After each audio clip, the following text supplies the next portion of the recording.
Fighting Antisemitism, Student-Produced Documentaries. Student documentary producers: Pamela de la Concepcion, McKenna Hopkins, Matt Klinger, Jorge Mazariegos, Justin Denton, Kenyon Vignad, Jackson Krzyzanowski, Noah Cheney, Mia Galindo, AJ Foster, Camilla Monroy, Sam Dankel, Tim Addison, Carlos Cabrera, Jason Phillips, Jordan Weinschenk.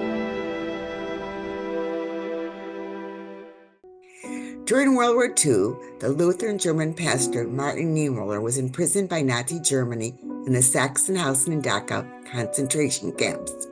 He survived and is credited with saying, quote, "First they came for the socialists and I did not speak out because I was not a socialist.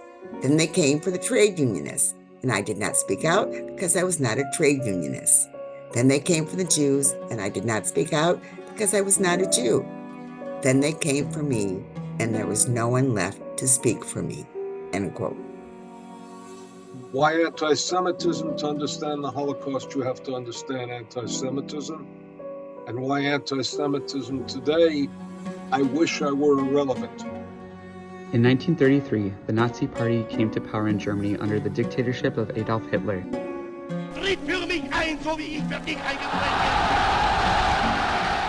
In an attempt to create a master race of German and white, during the subsequent 12 years, the Nazis systematically murdered over 11 million people, including 6 million Jews and millions of others, including Romani, known then as Gypsies, people with mental and physical disabilities, members of the LGBTQ+ community, Jehovah's Witnesses, and political opponents. The killing of Jews and others continued until the end of the war on May 8, 1945. 78 years later, on May 25, 2023, President Joe Biden released a 60-page document entitled The U.S. National Strategy to Counter Antisemitism. As part of this statement, President Biden shares evidence of the current increase in antisemitism in this country and includes strategies for fighting against this trend. In the opening to the document signed by President Biden, he states, "Together we must acknowledge and confront the reality that antisemitism is rising, both at home and abroad. Loud voices are normalizing this venom, but we must never allow it to become normal. Anti-Semitism threatens not only the Jewish community, but all Americans. People who peddle these anti-Semitic conspiracy theories and fuel racial, ethnic, and religious hatred against Jews also target other communities, including Black and Brown Americans, Asian Americans, Native Hawaiians, and Pacific Islanders, LGBTQI+ individuals, Muslim Americans, women, and girls, and so many others. Our intelligence agencies have determined that domestic terrorism rooted in white supremacy, including anti-Semitism, is the greatest terrorist threat to our homeland today." What are we doing today to help fight anti-Semitism? High school students in the summer internship course of the Beacon Academy of Media and Digital Arts had 4 weeks to research and produce short documentaries that investigated this question. It is important to note that none of these students are Jewish. This group of non-Jewish students spent half of their summer devoted to learning about anti-Semitism and how to fight against it. Luke Berryman and the Ninth Candle, produced by Pamela de la Concepcion and McKenna Hopkins. A new report by the Anti-Defamation League reveals anti-Semitic incidents increased 36% in 2022, reaching the highest level recorded in history since 1979. Anti-Semitism is sometimes called history's oldest hatred. We have got to call out anybody that is anti-Semitic. The epidemic of hate in the country cannot become normal.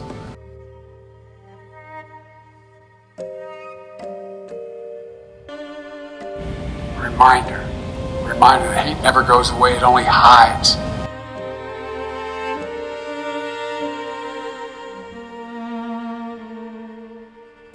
That anti-Semitism and all forms of hate and violence have no place in America.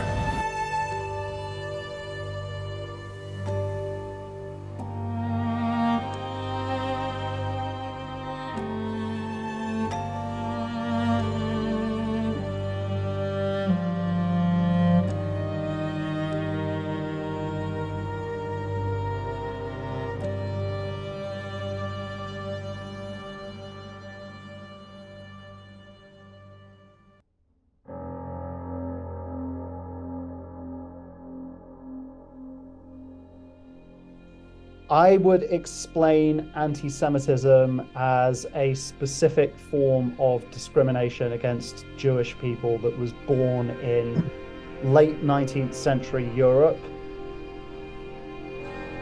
It came out of centuries worth of religious-based fears of Jewish people, but it's different from those fears of Jewish people. It's something more specific, and it's kind of takes those old fears and combines them with the scientific breakthroughs that were made in the 19th century to create this new type of discrimination, which believes that Jewishness is something that exists in your blood, right? That it's nothing to do with your religion, it's nothing to do with your culture, that it's some kind of genetic defect that exists in the blood, and that there is no cure.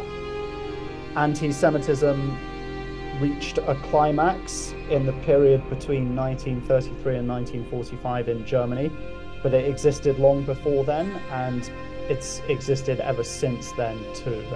We need to stand together and change how our students are treated. January with my boy and a stripe, and when we started striped pajamas being read in ELA, the World War II unit and genocide unit in social studies, my son has been the subject of discrimination on a daily basis, assault and threatening messages. All the discrimination started in an ELA class where kids were playing Hitler speeches, the noise of coins dropping for being a penny-pinching Jew, and saying "smells like copper" when my son walked by. See something, say something. Does that not exist anymore? What happened to upstanders? Is this what our education has come to? When I filed the report with the Anti-Defamation League, ADL, they shared that they have offered District 300 free professional development for the past 2 years, but that it was not taken. Are you kidding? It sounds like our district could use professional development, titled "No Place for Hate."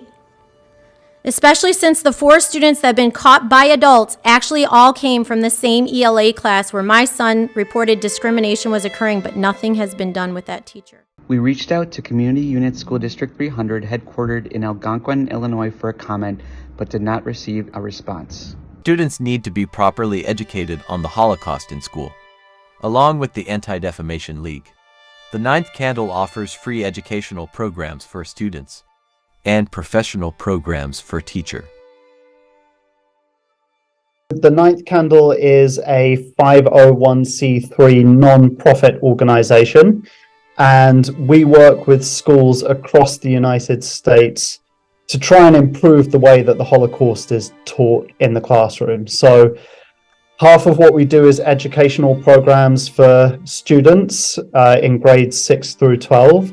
And the other half of what we do is professional development programs for teachers. And whichever one we're doing, the emphasis is always on inquiry-based learning. So that means that we're trying to teach people how to do research, how to analyze historical documents, and then how to draw some kind of meaningful conclusions from those documents that will help them to understand how and why the Holocaust happened in the time and the place that it did. And the other important thing to say about us is that all of our programs are completely customizable, right? So we work on an individual basis with every school that we go to.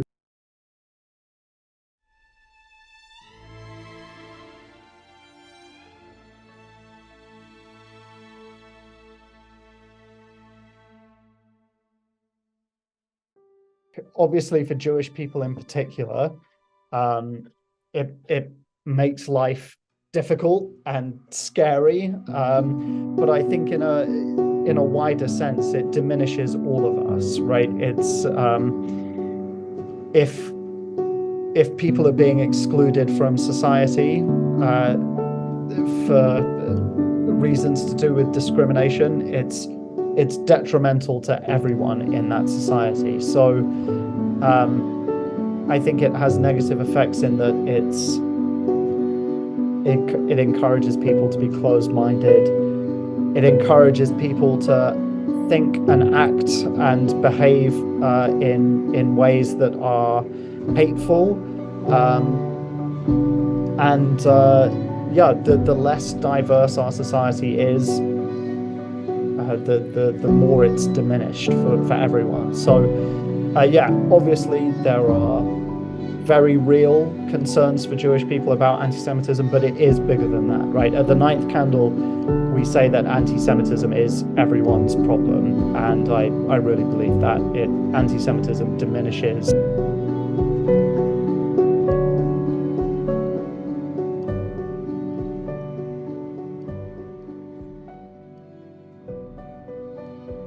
The kind of motto for the ninth candle is ending anti-Semitism by sharing knowledge. So I really believe very deeply that if we give people, and especially young people, the tools to think critically and the tools that they need to find historical documents and to analyze them and to understand them, then anti-Semitism will kind of crumble away by itself, like as a natural byproduct of that process of learning and of acquiring knowledge. If people can become more involved in Jewish life and meet real Jewish people, then they'll realize that actually there's nothing to be scared of and that all of these myths are untrue. I think that will go away.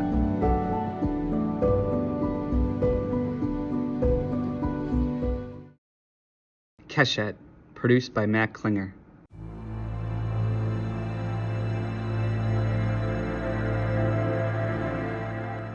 Anti-Semitism being one of many hate-oriented beliefs, it's no wonder that anti-Semitic people also direct their hatred towards other minority groups. Now and in the past, we see the harshest treatment during the Holocaust going to not only Jewish people, but LGBTQ people as well, specifically gay men. Gay men were seen as a threat to the believed Master Aryan race by the Nazis. To combat this, the German government, before the Holocaust had even begun, had developed paragraph 175, which mainly banned homosexual relations. However, as the Holocaust slowly approached, the Nazis had adjusted the code to be a lot harsher and a lot less forgiving to queer people and allies during this time.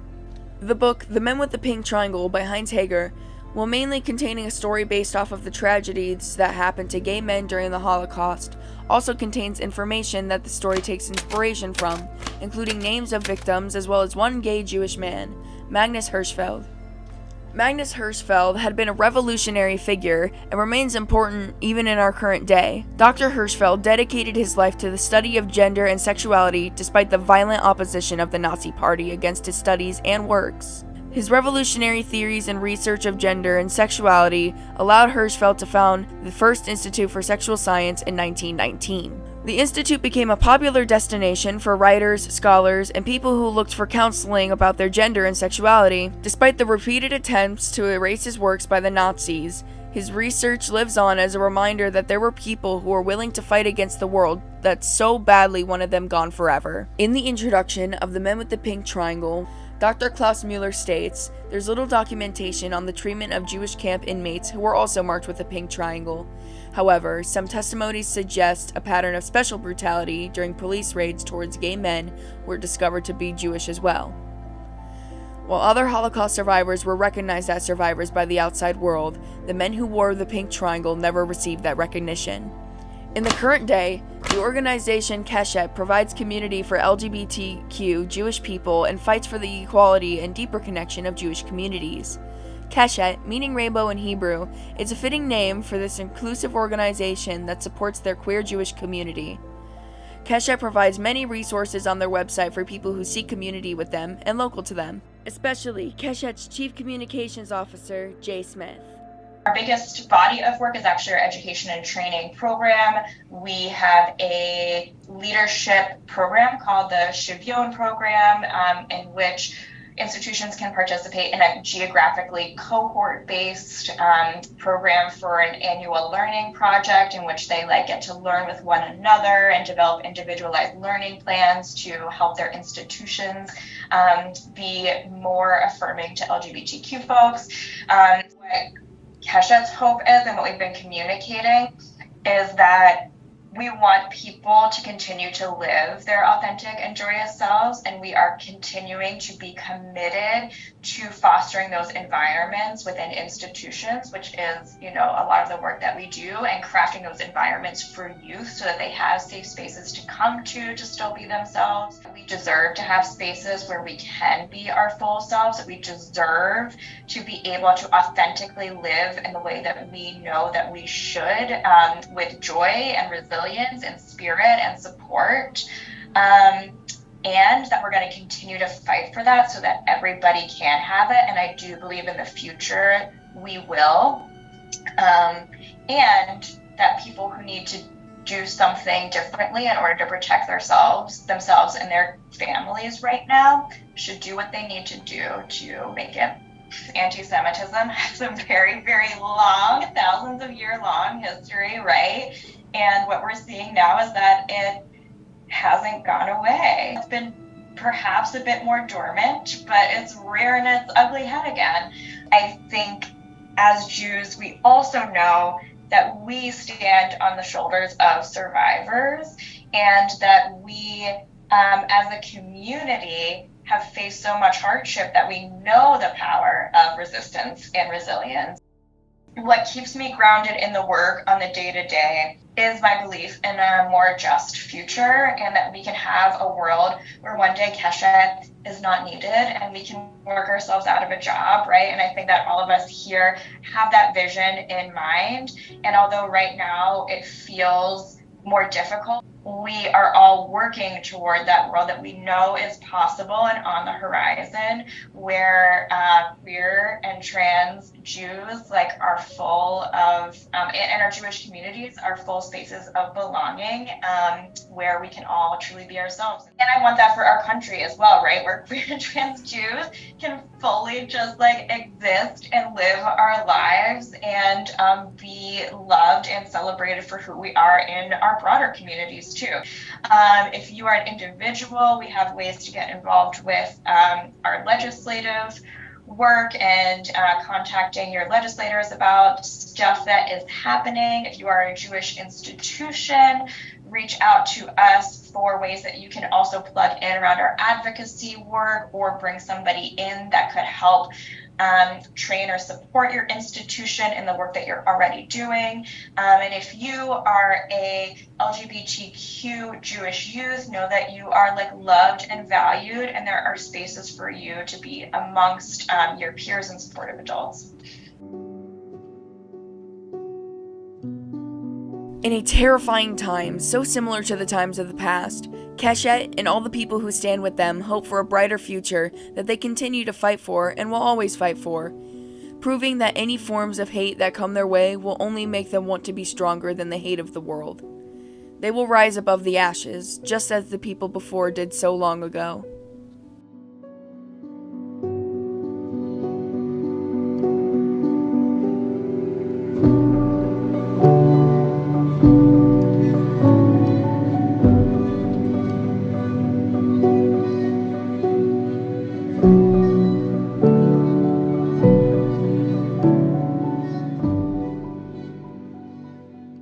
Catherine Bernstein, produced by Jorge Mazariegos, Kenyon Vignad, and Justin Denton. Tell us who you are and how anti-Semitism is connected to who you are today. My name is Catherine Bernstein. I'm born in 1964, which is important because 20 years after the Second World War.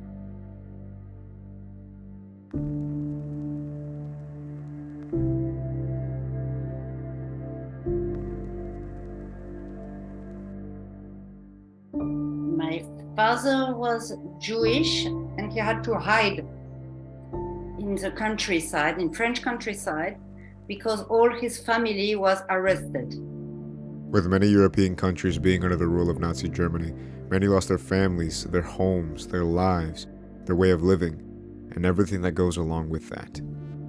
And he came back to Paris and had to work, and he found his own father who was arrested as a resistant, and his own father came back very sick and very thin. He from a German camp, which was not an extermination camp.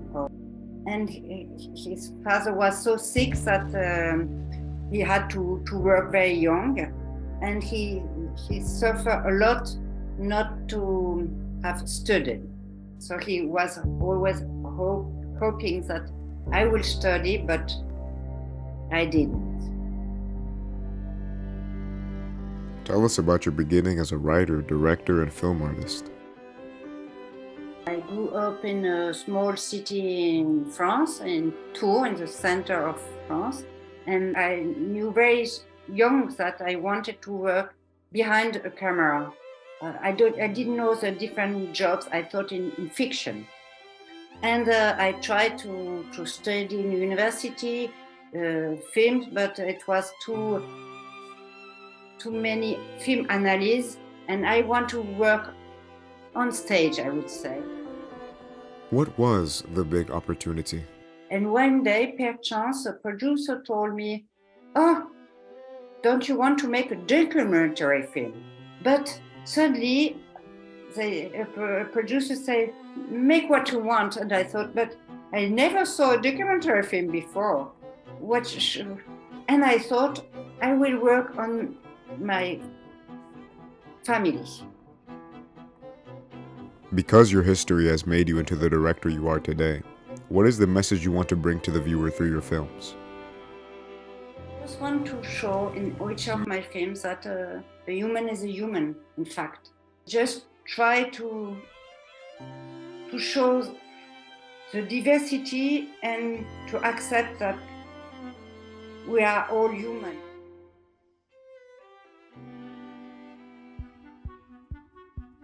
Any final bit of advice to the viewers, people who want to fight for good and aspiring film artists? If I can give you an advice, follow your feelings, because we can't create without doubts. I'm full of doubts on every time I say to the producer, I know perfectly what I will do, but it's wrong, it's not true. I wasn't sure if it would work. I have to bluffing to have the rent and the TV and everything. Now TV in France follow me, and I'm an old lady in film documentary in France. So now I'm recognized, but I was full of doubts because I didn't came from the film high school. We have to, as film director, trying to follow your own feeling, and if you don't feel something, film longer, take your time, or try to find a picture, a frame which you like, and follow your own feeling, even if people say there is rules. There is no rules.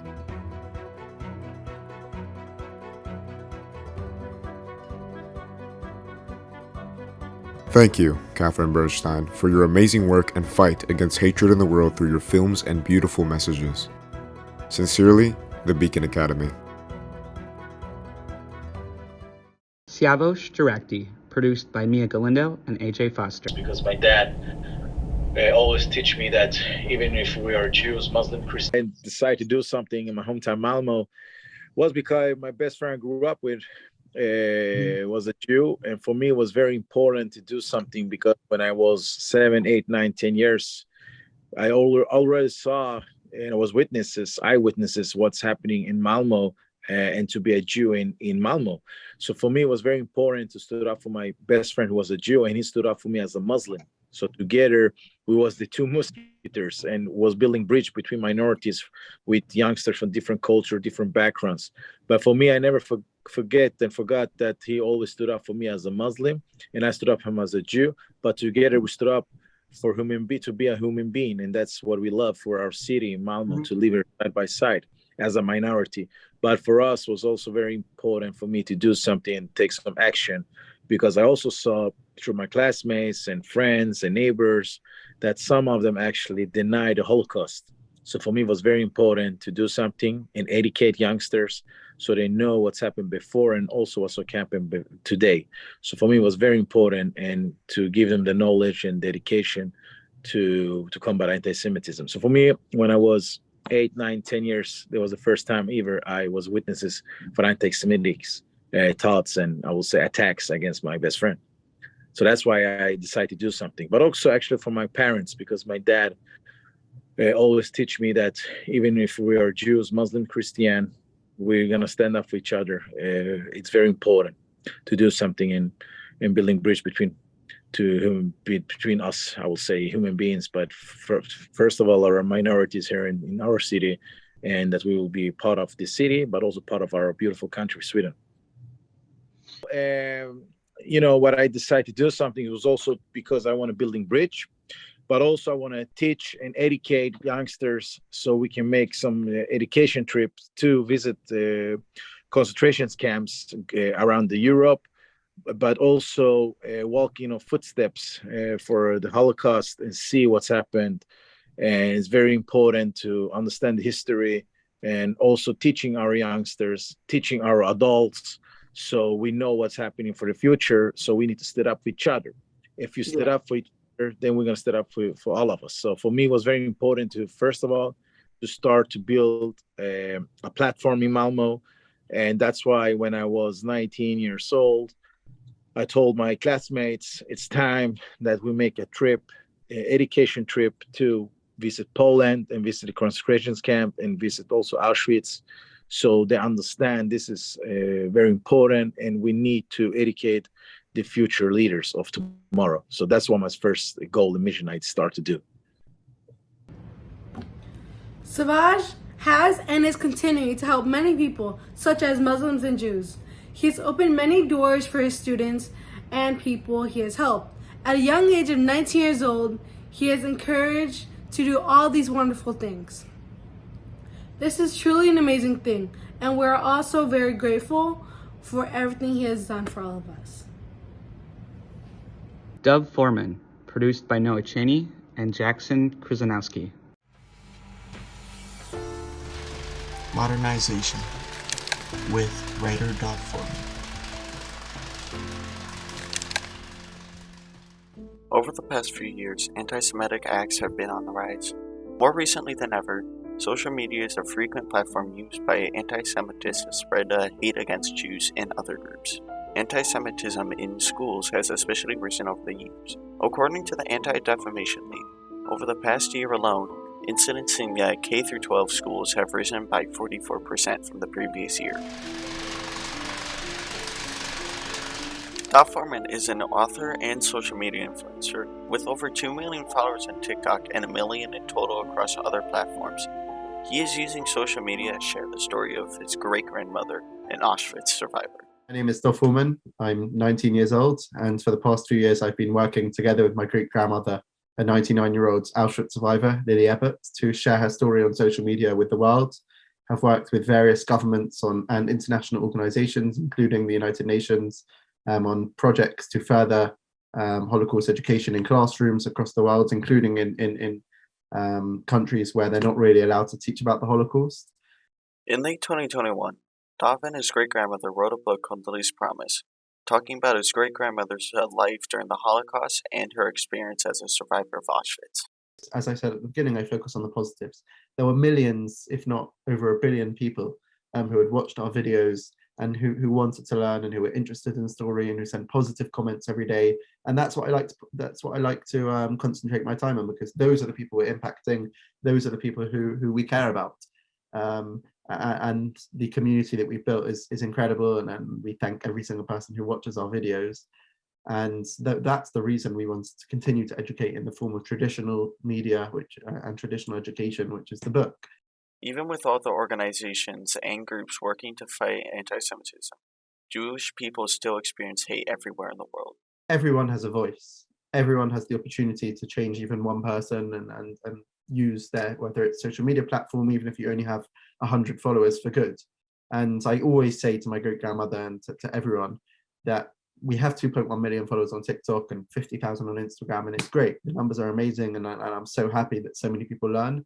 But if only one person would follow us and learn and watch every video and comment and actually take in what we were saying, that would be enough.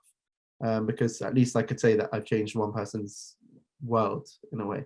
I think it's so important that people realize that no matter how small their social media platforms are, no matter how quiet they think their voices are, and no matter how kind of few people they think they're reaching when they say something or when they stand up to any hatred they see in the world, they really are making a difference, because silence is complicity in life.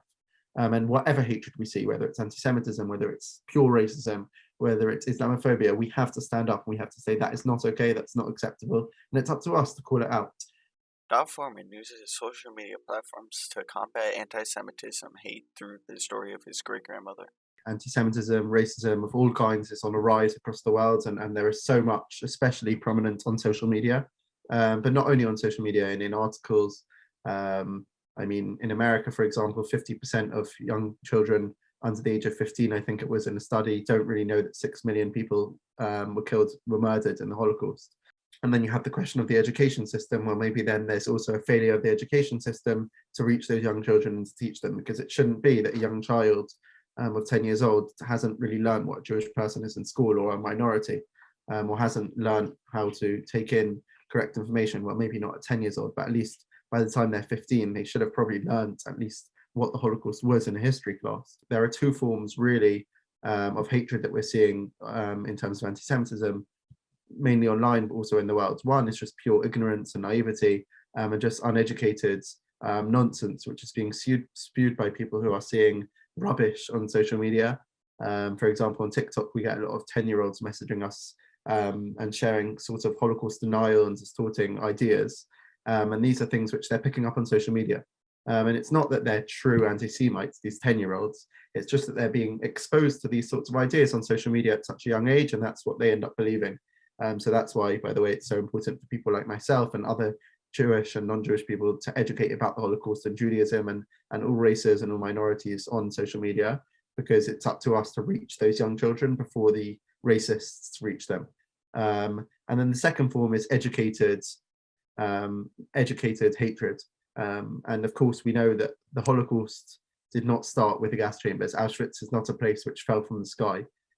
It was built predominantly by doctors, lawyers, people with PhDs, with doctorates, with masters, and they were educated people, people from the top of society. But ultimately, even with this education, they were able to use their words and their actions to destroy communities, to destroy families, to try and destroy the whole race/religion of Jews. And I think that's the second type of anti-Semitism, which is worryingly on the rise across the whole world.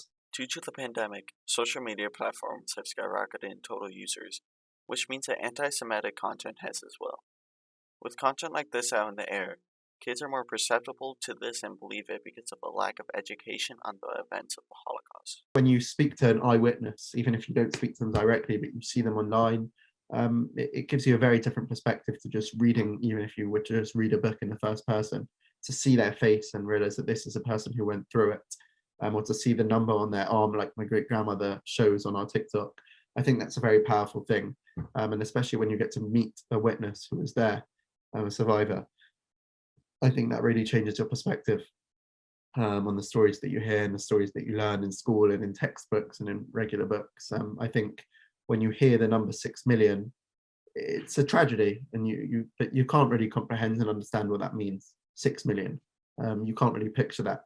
I think that the best way to learn is through survivor eyewitness testimony. And Elie Wiesel, one of the most famous Holocaust survivors, says, when you listen to a witness, you become a witness. And whenever people listen to any Holocaust survivor, but I'll make this personal, whenever you listen to the story of my great-grandmother, you become a witness. And one thing which we ask from every single viewer of ours is to become my great-grandmother's witness. And whenever in life you come across someone who doesn't know the story of the Holocaust, who may not have learned it in school, it's your responsibility to make them a witness too. After talking with Dov about modern anti-Semitism, he gave us multiple ways that we can apply to our everyday lives to help fight hate. Using social media as a way to speak out against anti-Semitism, become a witness to others, and educate people around us and people who haven't been properly educated. Gen Z Jews. produced by Camilla Monroy and Sam Dankel.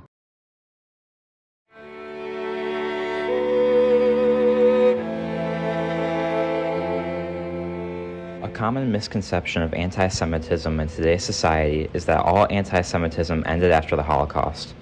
Although the Holocaust was the most extreme physical act of anti-Semitism, it didn't end there, and now, more than ever, help is needed as anti-Semitism is still prevalent, especially towards Gen Z. I think that social media has been the biggest thing that Gen Z Jews have had to deal with, and how do we create safe spaces for ourselves on social media? With an uprising of social media usage over the past 20 years, it's become easy for acts of anti-Semitism to spread like wildfire. And as teens start to join social media, they have become targets of major digital acts of anti-Semitism. Defenseless and hurt, there is hardly any way for Gen Zs to fight back against the harmful and personal words spread by cyberbullies. With large platforms and fan bases on social media, even celebrities have said hurtful things about certain groups of people, specifically Jews and the LGBTQ+ communities, as well as promoted or endorsed the unfair behaviors. Famous rapper Kanye West, with a large following on Twitter, openly said on the platform, "I'm going DEFCON 3 on Jewish people," and famous NBA player Kyrie Irving publicly endorsed an anti-Semitic film on Twitter. Despite these celebrities spreading and endorsing these targeted words, other celebrities like Kim Kardashian and Reese Witherspoon stepped up and continued to show support towards those affected by the hate speech spread from their peers. Social media isn't all. Unfortunately, comedy television has also promoted these hateful acts with episodes of some of the most popular shows involving anti-Semitic scripts and actions. Digital media is not the only way the ideas of anti-Semitic hatred are spread. The violence and hatred towards specific groups stems from a lack of education on sensitive or important subjects or pieces of history. School systems and educators have failed to cover important topics for all different backgrounds and given perspective to everyone and their history. All different groups of people have experienced suffrage and hatred, yet young students are only taught of certain groups, leaving them uninformed on important issues of history still prevalent in today's society. Anti-Semitism, I'm realizing a lot of it comes from ignorance. We see a lot of anti-Semitism in the media as violence against Jews and big large scale terrorism and stuff, which is terrible, but the stuff that we face interpersonally comes from a place of ignorance and lack of education. A lot of the people I've met out here had never met a Jewish person before, so being the first Jewish person they meet, they have a lot of preconceived notions about you and stuff like that, and it's kind of helping people unlearn that and get educated about Judaism in an accessible way to someone who has never met a Jewish person. Luckily, over the course of time, people have risen, sharing sensitive stories regarding their family's past and problems of the modern society. The only issue lies in the modern generation, deciding whether or not they are willing to learn and understand history and then further make an effect on the present-day problems. For instance, a teenager by the name of Zachary Singerman has started an organization called Gen Z Jews as a way to step up and prevent hate towards Jewish Gen Zs. Following a shooting at the Tree of Life Synagogue in Pittsburgh, where Zachary's grandmother attended, he was motivated to spread the message of hatred towards Jews in the 21st century. With people like Zachary to help guide this new generation through deep-rooted history and passionate current societal issues, the Gen Z generation has the utilities to learn and make change to the anti-Semitic problems. Now it's up to us as a generation to get inspired and step up to make change. Because I do think it's going to get worse. I think that, people do tend to, throughout all of history, people tend to blame Jews when, big things happen. People blame Jews for, big, natural disasters even, or people blame Jews for, big stuff like the stock market crash and stuff like that. And as we, seem to be heading towards more, big disasters and big, governmental and societal upsets, I think that there's always going to be some blaming of Jewish people in that, just because Jews are seen as, this, global superpower that we are in. Unfortunately, the uprising of television and social media influence, as well as the lack of education towards younger generations, has set us up for things to only get worse. It's up to us if we want that to happen or not. We have the power to change, but we need to use it. Fighting Online Anti-Semitism, produced by Tim Addison. During 1933, Nazi Germany was formed, and shortly after, Jewish people were being halted into concentration camps. Now, fast forward about 90 years, anti-Semitism still spreads online, which leaves many with one question. Why does this mindset still spread in this modern time? The internet, while being a great invention, also seems to be an echo chamber of hate. especially on websites such as Twitter or TikTok. But how does this ideology of anti-Semitism spread onto the web? Well, on the internet, anything could go viral. And sometimes the wrong thing can go viral. But while most see through the filth, some don't. Some buy into the evil. Some spread the evil further, unintentionally or not. A lot of the platforms on social media have an algorithm based off interactions, so by commenting on anti-Semitic videos, it only spreads the video further. If you see one of these videos, it's best just to scroll past it. Now, with the hate spreading, there's thankfully some people who are willing to fight against it, such as the organization FOA, or Fighting Online Anti-Semitism. The FOA checks and reports anti-Semitic stuff online and helps stop the spread of anti-Semitism. FOA was founded in 2020 and ever since has made big progress in the fight against anti-Semitism. They have helped report over 15,000 instances of anti-Semitic online content. But we don't need an organization to make a difference. We can report stuff ourselves, spread awareness, and hopefully stop the spread of anti-Semitism online, as well as any other sort of hate toward any other group of people. A study from 2018 found that over 4.2 million tweets were anti-Semitic, and in over 80% of cases, the tweet or comment does not get taken down. It is also important to mention that the Jewish people aren't the only people that get hate on the internet, as well as the fact that some of the hate that happens on the internet can be from trolls. If you see an anti-Semitic tweet or video, just report it and do not comment on it. B'nai B'rith International, produced by Carlos Cabrera. Anti-Semitism. The hostility or prejudice against Jewish people. Probably already knew that. But where and when did it start? The most notable movement of anti-Semitism where it was culminated into Nazism. The first thing you'd probably think about the Holocaust is the death camps and the gas chambers. That was only a part of it. First, the Nazis had no intentions to kill the Jewish race. They only tried to drive the Jews out of Germany by giving them a bad name and saying that they were stabbed in the back by socialists and the Jewish in World War I. The Nazi Party was able to gain power because there was a global economic depression after World War I, and they appealed to the people. Later on, they would force Jews into ghettos to segregate them, and then they would be sent to concentration camps. The Holocaust was a tragic event where millions died, and we will never forget what happened because we don't want history to repeat itself. B'nai B'rith. What is it? B'nai B'rith is Hebrew for Sons of the Covenant. It is an organization that was founded in 1843 that works on disaster relief, but they mostly combat anti-Semitism, promote Jewish unity, and they work on Holocaust remembrance. They are recognized as a vital voice to combating anti-Semitism. Currently, anti-Semitism makes up half of religious hate crimes, and recently there has been a 400% increase of attacks targeting Jewish groups. These attacks range from property damage to assault. Together, we can work with organizations like B'nai B'rith to prevent history from repeating itself. Magen Chicago, produced by Jason Phillips. Chances are, you've been in the presence of anti-Semitism before, whether it be on the news, a story you've been told, or perhaps you've been a victim of it. Though anti-Semitic hate crimes have been on the rise, they are anything but a new trend. Anti-Semitism is no stranger to pre-war Europe. One of the most well-known anti-Semitic events is November 9th, 1938, Kristallnacht, translating literally to Crystal Night, but given the circumstances, is commonly interpreted as the Night of Broken Glass. This was a night of destruction against any and all things Jewish, all executed by the SS, SA, and even the Hitler Youth. But this attitude towards the Jewish population was left in the past, right? In February of 2023, a neo-Nazi group planned a National Day of Hate. Many of the Jewish community was reasonably fearful of the date. Fearful of the unknown, especially, given there was no information as to what would come. Fortunately, the day passed without incident, but it can be justified that the streets of Chicago would be safe. Magen Chicago is a non-profit organization based around the idea that the community should be able to protect themselves before the police arrive. Magen means shield, which is their logo as well. They provide to their community by teaching first aid such as stop the bleed training, as well as CPR and AED training. They hold Krav Maga classes, which is an Israeli martial art, and trained synagogue security officers to be competent and proficient with the use of firearms.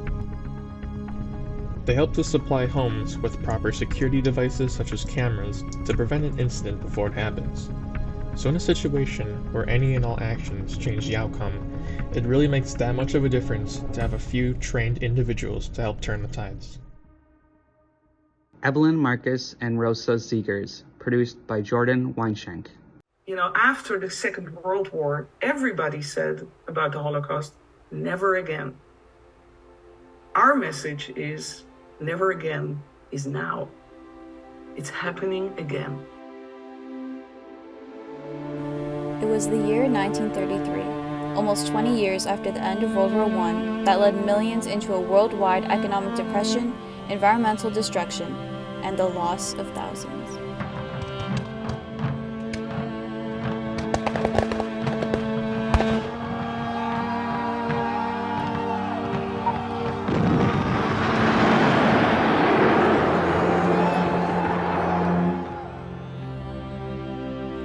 The destruction of World War I was a warning to the world of the deadly actions that were to follow in World War II. As racism and nationalism fueled the arms for World War II, anti-Semitism and genocide rose into power among the Nazi-ruled nations. As the Nazi leader Adolf Hitler rose to power, he ordered the killing of all the Jews among the world as an act of genocide whom he believed would help the world. Thousands of Jews were captured and taken into concentration camps that were filled with forced labor and brutality, including the deaths of thousands. This time was known as the Holocaust. After 6 years of acts of genocide and racism, Germany and Japan, including the Nazis, surrendered as Adolf Hitler committed suicide in 1945. Although World War II ended almost 80 years ago, acts of genocide and racism still continue today, and discrimination and abuse to the Jewish population still continues. But many have stood up for their ancestors and the fight against anti-Semitism through their impactful messages, actions, and demonstrations.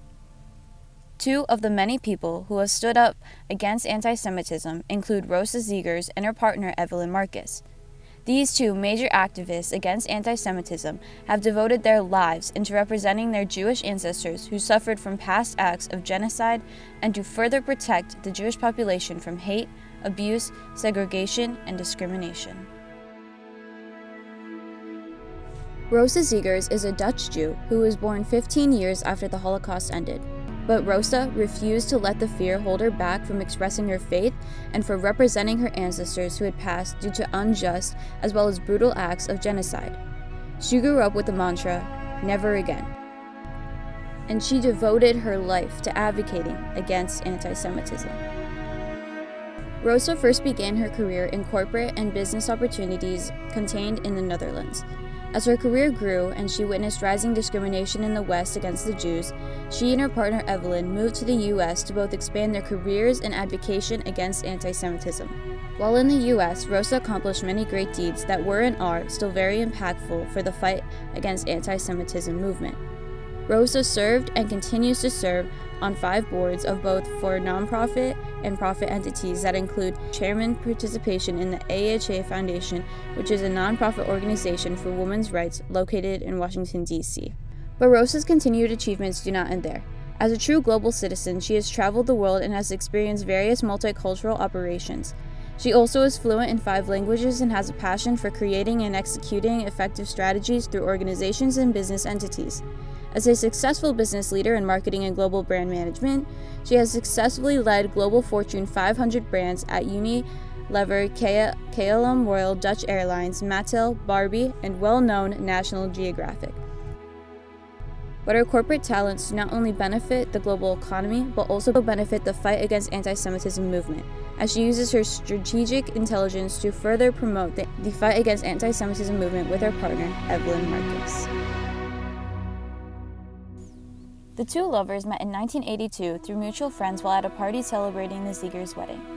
A year later, the Zegers divorced, and in 2007, Evelyn and Rosa married, and they belonged to the Temple of Arts in Beverly Hills. Through this loving relationship, not only great affection was shared, but also was their passion for their fight against anti-Semitism. Their partnership not only grew in love, but also grew their campaigns for their fights against anti-Semitism. Along with Rosa, Evelyn is also a daughter of Dutch Holocaust survivors and was born in the Netherlands. In 2006, she and Rosa moved to LA where they heard of rising discrimination against Jews in the West. On a journey to represent and defend her Jewish ancestors, Evelyn devoted and is devoting her life to advocate against anti-Semitism, as she is a certified psychologist and a conflict resolution coach who founded the nonprofit network on anti-Semitism. One of her most impactful forms of advocacy include her documentary titled Never Again Is Now. Mom was 12 when the war started. She came home one day when she was 14 and the house was empty. Everybody was gone. We start to see ominous and familiar warning signs in America. Jews will not replace us! It's very difficult nowadays to show your Jewishness. To join the forces that stand up, the kind of forces that liberated my parents. I want to join them. This influential film investigates the rise and spread of anti-Semitism in Europe and the West. This documentary was created as a way to warn people of the increasing hatred that had previously resulted in the Holocaust. We saw graveyards, Jewish graveyards being vandalized. We saw swastikas graffitied in universities, in colleges. These acts of anti-Semitism have only grown since then, and Evelyn continues to fight against the hate. She has created a website at joinneveragainisnow.com where she blogs bi-weekly with communities to share ideas and solutions to fight anti-Semitism. She also participates in global meetings and interviews where she encourages others to stand up against anti-Semitism and to bring awareness to the important movement. Continuously, she and Phyllis Miller, who is also an influential activist against anti-Semitism, speak on a popular podcast titled Never Again Is Now. On this podcast, they invite Holocaust survivors and other activists and several other persons to discuss the rising forms of anti-Semitism around the globe, as well as possible solutions to this alarming hatred. As Evelyn and Rosa continue to fight against anti-Semitism, they encourage each and every person, Jewish and non-Jewish, to stand up against anti-Semitism in small and big ways. For every individual, try to speak up against it in any small or big way. On October 7, 2023, the terrorist organization Hamas launched from Gaza a cross-border surprise attack on civilians in the south of Israel, including brutally massacring attendees at a music festival for peace and killing babies as they slept in their beds. More than 1,300 innocent Israelis killed, including at least 31 American citizens, by the terrorist group Hamas. Hundreds of young people at a music festival. The festival was for peace, gunned down as they ran for their lives.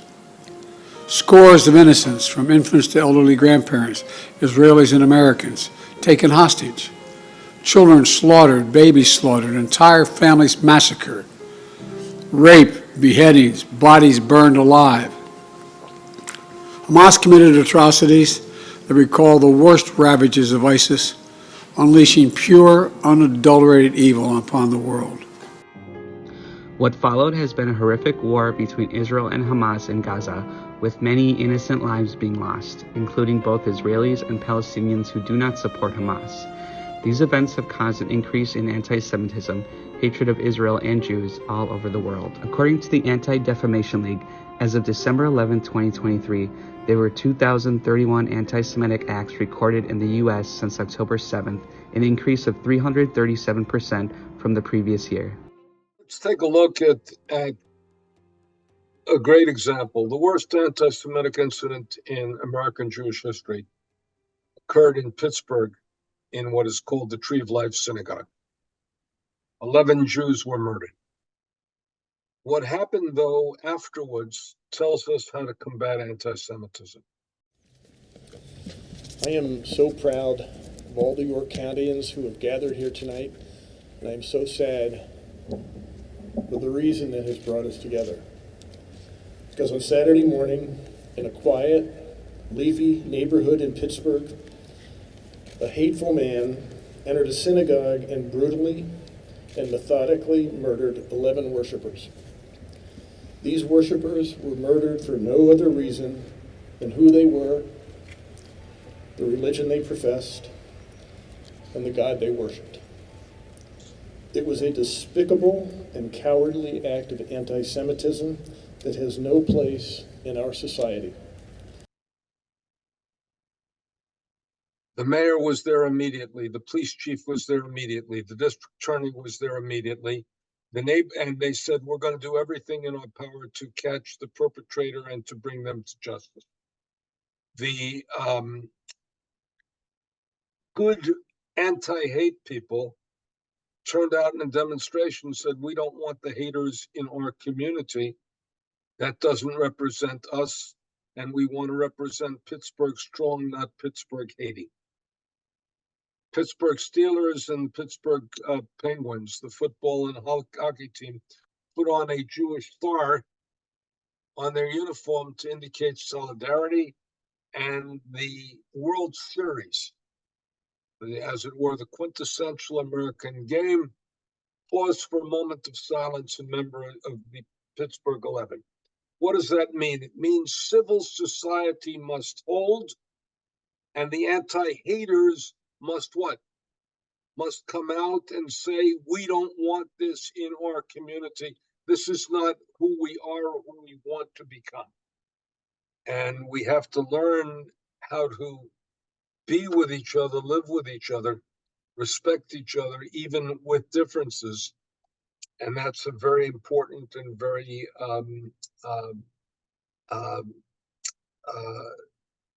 very urgent task in our society.